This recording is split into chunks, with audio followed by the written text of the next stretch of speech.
Okay, so we're back again. This is the second part of the camera reveal, and I've gone out and shot some field tests with the new camera that I got, the Tec Bean 4K camera. Wanted to share the results of what I've shot, some comparisons between the unfiltered footage and then going back and doing some color correction. So right now we have a shot here that is 1080p, 60 frames per second.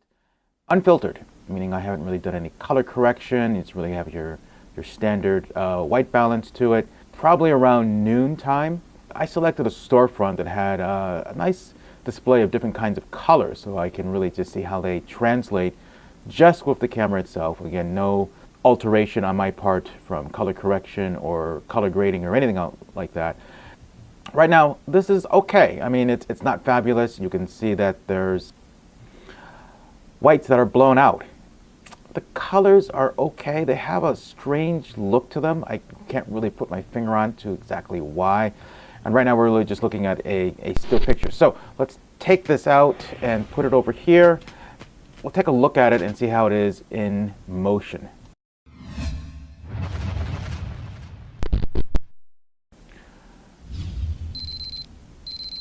And of course I have to make an appearance. So this is really me getting on my scooter. Okay, so it was okay. I went back later and I did some color correction for it. And I'm just going to back this up just to show you that. And again, you can see there's some difference there. The colors are a little warmer. I've kind of boosted either the orange or the yellow. The whites are still kind of blown out. And there's really not a lot I can do with that. But again, it's sort of around noon time, but you can see even up in the sky, it's just pure white, no detail really there. And even on the sidewalks where the sun's hitting directly, the whites are also kind of blown out. The blacks aren't bad. You can see some detail, at least in the top case there in the foreground of the shot. You know, again, let's take this out and let's take a look at it and see how it is. Same exact footage.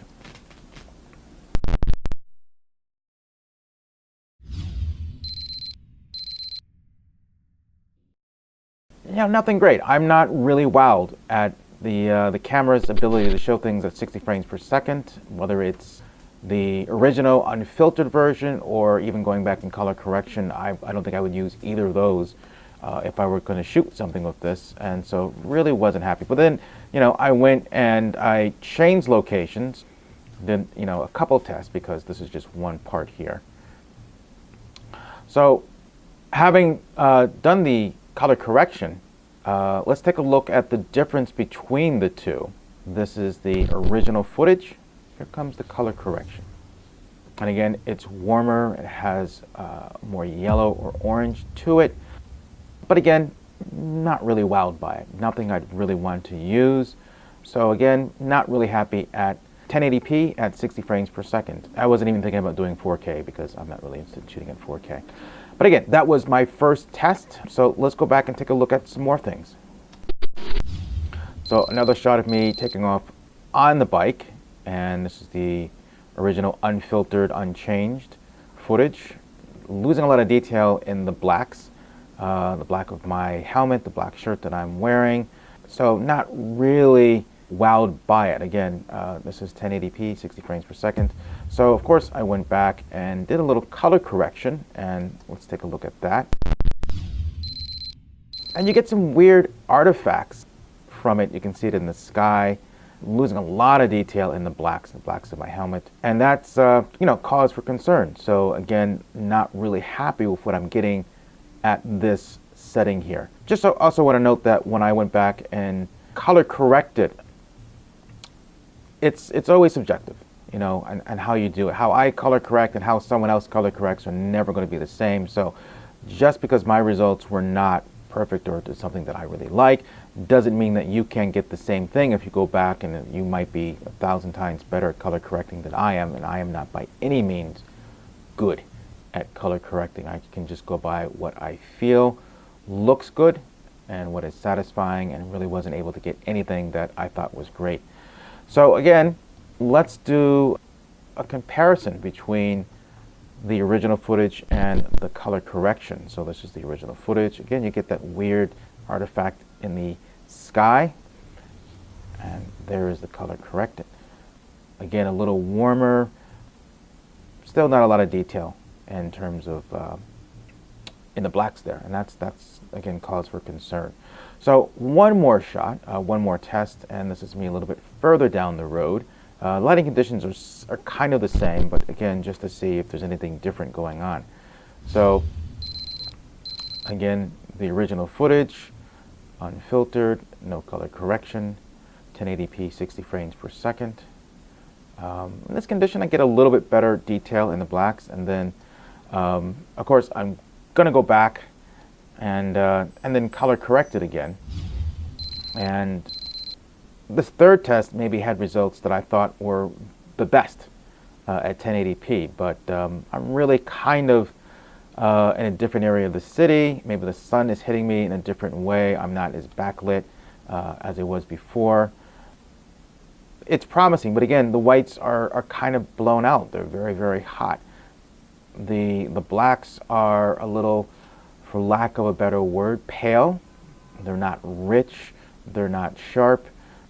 And so let's go back and look at a comparison between the unfiltered and the color corrected. So here we are, the unfiltered. This is test 3, 60 frames per second, and then going back and add some color correction. A little more color to it, but again, the whites are still pretty hot and not really happy. So that was my first day of testing.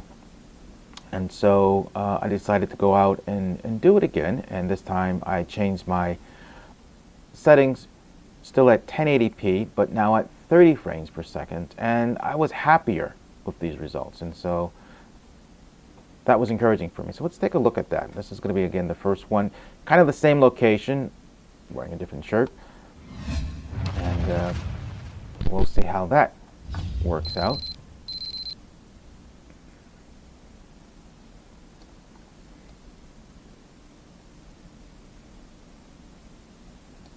Okay, so once again, this is the second day of my field testing. Set up the camera pretty much the same location, nearly the same time of day. This is going to be at 1080p at 30 frames per second. And I believe I adjusted the settings so that the white balance will be set for a sunny day. And I think I lowered the camera's overall exposure from its normal setting, which is just going by a number amount, which would be 0, and I think I knocked it down to -1, just so that the whites would not be so hot. Okay, so again, you know, we're getting in some light coming in, and which is an interesting effect, but really not pleased with it. Again, things look like they're overexposed. The whites are hot, the colors look kind of pale.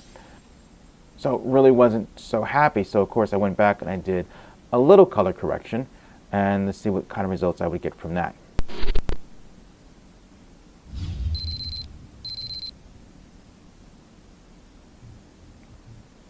And really nothing great, not really better. Some detail.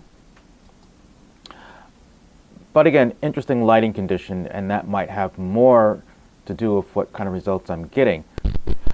So let's look at a comparison between the two, the original unfiltered version and of course the color corrected, and you can see the differences between the two.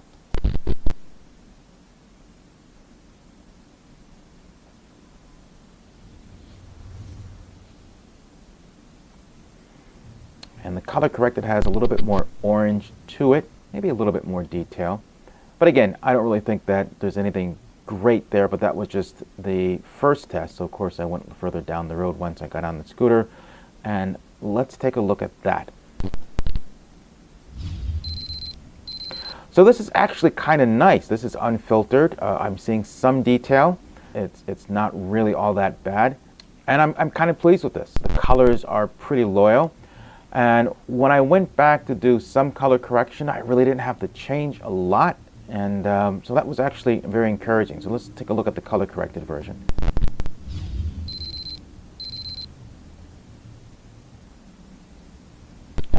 not a tremendous difference between the two, and starting to see some detail. Even though I'm kind of backlit, it's not really that bad. So, of course, I went and did a comparison so we can see the difference between the unfiltered and the color-corrected version.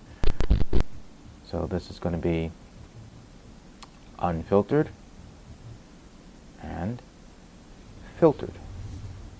And more of a subtle difference, not all that bad, and I'm more happy with this. So I'm seeing that maybe at 30 frames per second might be the way to go if I'm using this particular camera. Okay, so let's take a look at the third test. This is me further down the road, around the same time of day, somewhat backlit, and again at 30 frames per second. And it doesn't look all that bad. I'm getting some detail even though I'm being backlit. The colors seem pretty loyal. The whites aren't too blown out. And so I went back and did a little color correction, not a lot. I'm happy with these results. So of course, let's go back and look at the comparison between the two. Again, unfiltered and color corrected. And not a lot. Maybe I cooled things down a little bit. I don't think I really have to do too much with the saturation of the color. So I was pleased with that, and that's actually really nice. So overall, I think I can use this. I don't think I would use this as my primary camera, which I had no intention of doing it. I'm going to stick with my Drift Ghost S. I'm going to use this as a secondary camera, and mainly because it doesn't have a external sound port to it, so it's just good for shooting footage. I'm going to use it for B-roll, and I was really excited to find that I can actually interchange some of the mounts between not only a GoPro camera, but even with my Drift Ghost camera and all the mounts that I have with that, especially with my suction cup mount. So that's really exciting, so I can get the camera on different spots on my bike, as well as the mount that I put on my right mirror, which is a little bit more permanent. But that's okay, and that's the angle that we're seeing the test footage from.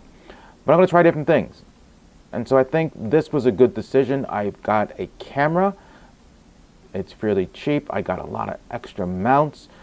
I can practice shooting at different types of settings.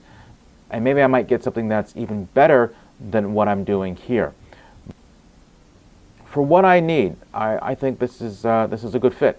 And I'm excited to go ahead and try different things. And I do have access to some GoPro cameras. And so maybe I can even set something up, put 4 cameras on my bike, make it into a mobile film studio, if that's possible, see what kind of results I get. So that's it. Really happy. Thanks for watching. Leave any comments, like, subscriptions. I would really appreciate it to hear any kind of feedback, especially if you have a 4K of your own or another camera of suitable quality or price. We can just compare notes. So thanks again, and that's it for now.